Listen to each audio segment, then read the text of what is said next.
Je commence évidemment par remercier Benoît, notre président, et l'ensemble des membres du bureau politique pour la confiance qu'ils m'accordent une nouvelle fois aujourd'hui. Et évidemment, vous vous en doutez, je veux aussi souligner l'énorme travail qui a été mené par Joël dans ses différentes compétences. Alors j'ai eu la chance depuis le début d'être dans la commission enseignement et de sentir, de vivre au quotidien l'énergie et son engagement toujours au service de l'école. Et on l'a dit, l'enjeu de la législature, c'est évidemment le pacte d'excellence. Et dans ce mot pacte d'excellence, il y a évidemment le mot excellence, on y reviendra, mais il y a surtout le mot pacte. Je sens ce mot comme un accord entre les différents acteurs de l'école, les équipes pédagogiques, les directions, les réseaux, etc. Mais aussi avec tous les acteurs qui sont partenaires de l'école, qui sont autour du monde scolaire, le monde de l'entreprise, la culture, la société civile. Et donc, c'est une démarche participative qui a été initiée, et je pense que vous me connaissez ici, en tout cas certains me connaissent bien. Je compte poursuivre ce travail avec ma sensibilité d'enseignante, bien sûr. Je compte aussi vraiment tout mettre en œuvre pour concrétiser cet important chantier qui a été entamé par Joël.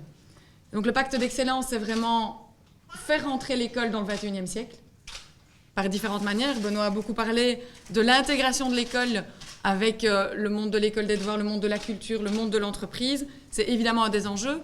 Il y a évidemment aussi l'enjeu important des savoirs et des savoir-faire qui doivent correspondre à ce qu'on attend du XXIe siècle. Je pense au numérique, je pense aux sciences, aux langues.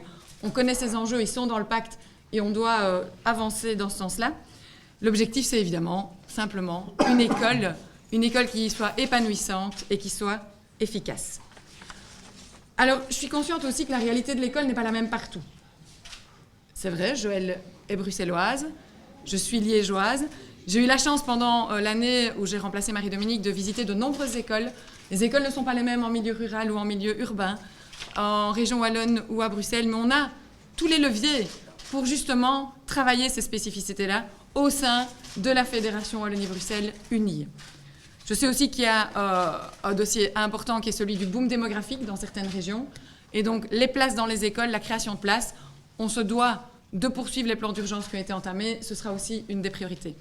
Et enfin, il y a, et là je les ai vécus en direct au Parlement, quelques dossiers très urgents qui vont nous attendre pour cette semaine et les semaines qui viennent. C'est évidemment les différents arrêtés pour le décret anti-fuite, comme on l'a appelé entre nous, donc les fameuses fuites aux épreuves externes. Joël a rédigé les arrêtés, il faut maintenant les faire passer en gouvernement. Il y a aussi bien sûr le statut des enseignants de morale et de religion. J'ai régulièrement été interpellée sur le sujet comme chef de groupe à la Fédération Wallonie-Bruxelles. Et ce fameux cours de citoyenneté qu'on appelait de nos voeux, mais il est vraiment sur les rails. Au niveau des compétences, elles ont été rédigées pour l'enseignement primaire avec des attitudes et des modes de pensée qui favorisent le vivre ensemble. Et pour le secondaire, elles sont en phase de rédaction, puisque là, l'entrée en vigueur, c'est pour 2017, avec dans les matières le principe de l'État démocratique, les concepts et les outils de la démarche philosophique. Donc on est ici au cœur même aussi d'un élément important. Alors sur tous ces sujets, et je clôture par là, sur tous ces sujets, comme évidemment pour l'enjeu important du pacte, je compte bien travailler avec les parlementaires. J'ai été parlementaire, je le dis évidemment devant mes collègues CDH, mais je le dis aussi à l'attention de tous les parlementaires du Parlement, opposition comme majorité.